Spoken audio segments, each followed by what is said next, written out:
Something just shattered inside Congress, and it didn't happen quietly. Marjorie Taylor Greene, one of the loudest and most aggressive political fighters in Washington, suddenly announced her resignation amid mounting pressure tied to the explosive Jeffrey Epstein document battle.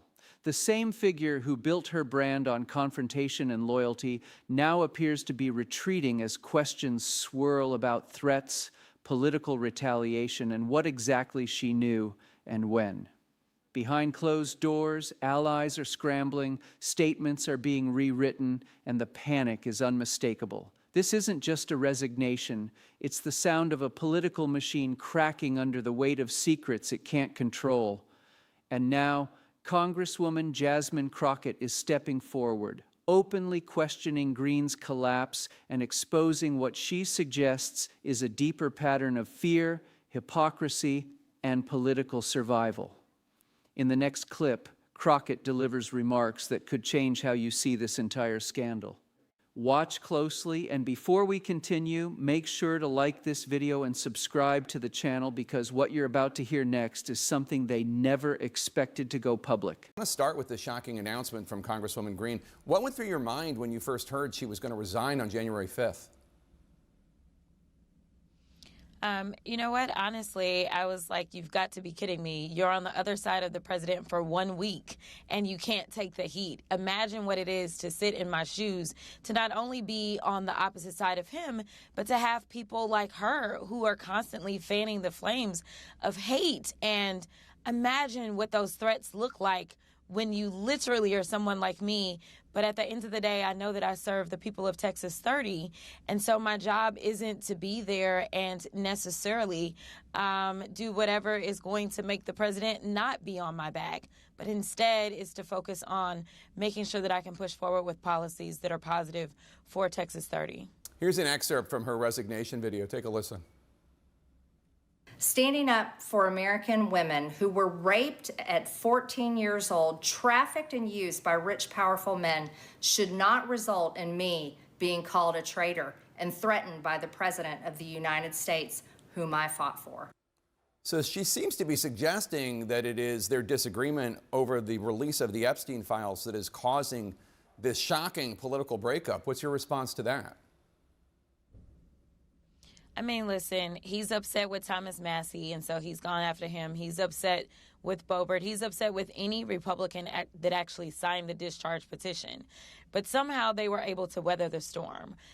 So, you know, this really speaks to the fact that Marjorie, who has been an instigator of a lot of this hate that we see as it relates to the MAGA movement, you know, it's just interesting that I don't know if she really fully understood how bad she was making it for other people. And now that they're doing it to her, you know, I just got to say, well, why is it that everyone else is able to stand and you can't?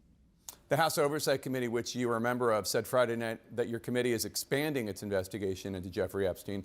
Do you have any idea what this expanded investigation might include? I do not at this point in time. Well, I'll say leadership is keeping it under wraps to make sure that we can hopefully not have many more obstacles. If you'll remember, we decided that we were going to put out a subpoena for Ghislaine Maxwell, and the next thing you know, the president's henchman showed up to her cell, and the next thing you know, we didn't have our sit-down talk with her, which I imagine would have gone a little differently if we had. So we're keeping that tight-lipped for now. The chairman of the Oversight Committee, James Comer of Kentucky, says that Democrats are just trying to use these files to smear the president. Just to be clear, do you or your colleagues have any idea about what's in these files, one way or the other, relating to Trump or not? Absolutely not. I mean, here's the reality. If we did have that information, I don't know that we would need it necessarily to be released. And we know that the Republicans keep saying, you know, figure out what it is the Democrats have done and make sure that you can pull out the Democratic stuff and make sure you get rid of all the Republican names. Listen, I don't really care who is in the files. At the end of the day, right is right, wrong is wrong. And if you are truly about law and order, then we should be looking for who it is that has broken the law and in what ways. And we need to better understand who potentially in government allowed for a lot of these things to take place, whether we're talking about the fake immigration paperwork that we've heard from a lot of the survivors, whether we're talking about other foreign governments that have participated and who it was that allowed for that, whether we're talking about the sham organizations, the sham modeling agencies that were nothing but a front for trafficking. We need to know whether or not they still exist in some other iteration. This is about not only making sure that the survivors get justice, but making sure that there aren't others that are going through a similar system right now. There was a back and forth this week after you accused former Republican Congressman, now EPA Administrator Lee Zeldin, of accepting campaign donations from Jeffrey Epstein. It turned out it wasn't convicted sex offender Jeffrey Epstein. It was a Long Island neurosurgeon, Dr. Jeffrey Epstein, different person. You corrected the record. However, now the neurosurgeon is telling the New York Post that he is threatening revenge against you. He's going to donate to your campaign, so you have to admit you accepted money from a Jeffrey Epstein, if not the Jeffrey Epstein. What's your response to that? Listen, if there's anybody else who's alive and decides that they want to donate just so that you'll be on my FEC report, I am here for it. I will take your donation, especially since Jeffrey Epstein is now deceased. I don't think that it will be confusing whatsoever that it was not him, unless he's come back from the dead. So we'll see. So you are, we're told, weighing a decision on whether to jump into this Texas Senate race, challenging Republican Senator John Cornyn for his seat, although it's unclear that Cornyn will survive a Republican primary.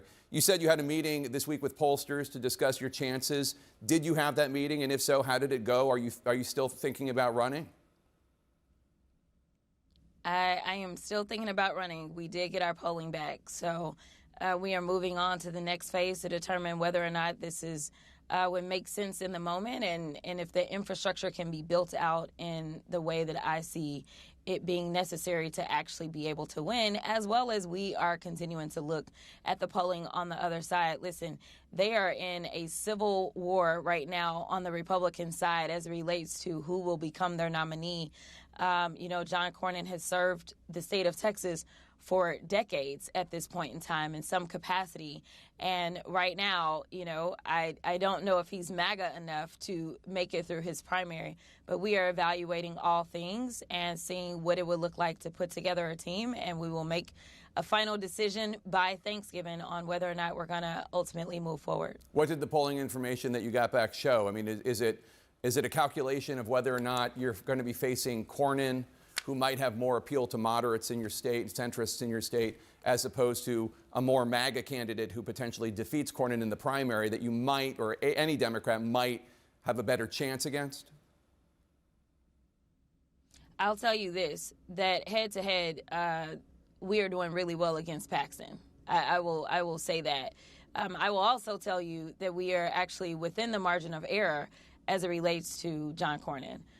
So to be perfectly honest, the only reason that I'm continuing to consider whether or not I do this is because my polling says I can win. That is the bottom line. But at the end of the day, a poll is a poll. And so you need to actually be able to execute on that. So whether it's Cornyn or whether it's Paxton, we feel confident that we can get this done.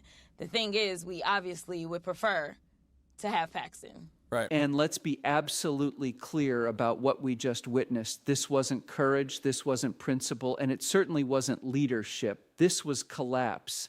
This was what happens when the loudest voices in Washington suddenly find themselves standing on ground that's no longer stable. For years, figures like Marjorie Taylor Greene thrived on outrage, thrived on intimidation, thrived on creating chaos for everyone else. But the moment the pressure turned inward, the moment the Epstein documents and internal political fractures started tightening around the system, the bravado vanished, the confidence disappeared, and now the American public is left asking the most dangerous question in politics. What are they so afraid of? Because when powerful people resign suddenly, when investigations are kept behind closed doors, when allies begin distancing themselves, that is not normal. It is the unmistakable signal of a political structure trying desperately to protect itself before something bigger explodes into the open. Jasmine Crockett's reaction wasn't just commentary, it was a warning shot. a signal that the facade is cracking and that the truth, no matter how uncomfortable, is getting closer to the surface. And make no mistake, the media spin machine will work overtime to distract you, to minimize this, to tell you it's nothing. But history shows us that moments like this are never nothing. They are the beginning. If you believe the public deserves transparency instead of silence, facts instead of fear, and accountability instead of political theater, then you need to stand with voices willing to confront this head on. Like this video so more people see it. Subscribe to the channel so you don't miss what comes next, because this story is far from over, and the next revelation could change everything.